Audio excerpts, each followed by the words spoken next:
இருக்கு வேப்பம்பட்டு. தன்னோட கோபத்தால தான் சுனாமி வந்ததா சொல்லி 10 வருஷங்களா தலைமறைவா இருந்த ஒரு சாமியார் இப்ப உலக அழிவு பத்தி அறிவிக்க போறதா என வர சொல்லி இருக்காரு. அந்த சுனாமி சாமியார சந்திச்சுதான் இப்ப நான் பேசிக்கிட்டு இருக்கேன்.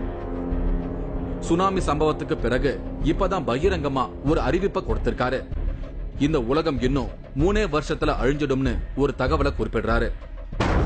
விளம்பி வருடம் சித்திரை மாதம் 8ஆம் தேதி சனிக்கிழமை நான் இந்த பூமியில் அவதரித்த திருவாதிரை நட்சத்திரத்தன்னைக்கு இந்த உலகம் 12 மணிக்கு நைட்டு அழிஞ்சிடும். அது என்ன டேட்ல வருது சாமி?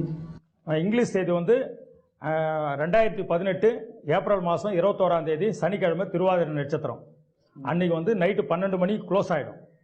உலகம் ஃபுல்லா தன்னோட பிறந்த நாளிலேயே அப்படி ஒரு பயங்கரம் நடக்க போறதா இவர் பயமுறுத்துறத எப்படி எடுத்துக்கிறதுன்னு எனக்கு தெரியல. கிட்டத்தட்ட 10 வருஷத்துக்கு முன்னாடி ருத்ர தேவையு சுனாமி வரும் அப்படின்னு அறிவிப்பு கொடுத்த நேரத்துல அதை நம்பாம அதை பத்தி கேலி பேசி இருக்காங்க. ஆனா அந்த சுனாமி சம்பவம் இவர் சொன்ன மாதிரியே நடந்திருக்கு.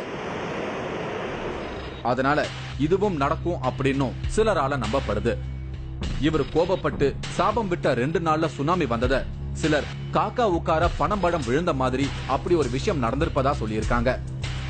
அதுக்கும் இவரு ஒரு பொருத்தமான பதில எனக்கு சொன்னாரு.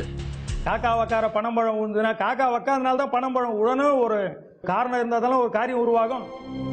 இப்ப இருக்கும் குறிப்பிட்ட மலைகள் எல்லாம் பூமிக்குள்ள அமிழும். அதனால கடல் நீர்மட்டம் உயரும், உலகம் அழியும்னு இவர் வரப்போற பிரளயத்தை பத்தி குறிப்பிடுறாரு. இந்தியாவிலையும் தமிழ்நாட்டிலையும் குறிப்பிட்ட சில பகுதிகள் மட்டும் பாதிக்கப்படாமல் இருக்கும் அப்படின்னும், அப்படி பாதிக்கப்படாத இடங்கள்ல நல்லவங்க வாழ்வாங்க அப்படின்னும் சில விஷயங்களை இவர் உறுதியா சொல்றாரு. இமயமலை, திருப்பதி மலை, மேற்கு தொடர்ச்சி மலை, இந்த உலகத்துல எல்லா மலையும் உள்ள போயிடும். சின்ன சின்ன மலை கூட எல்லாம்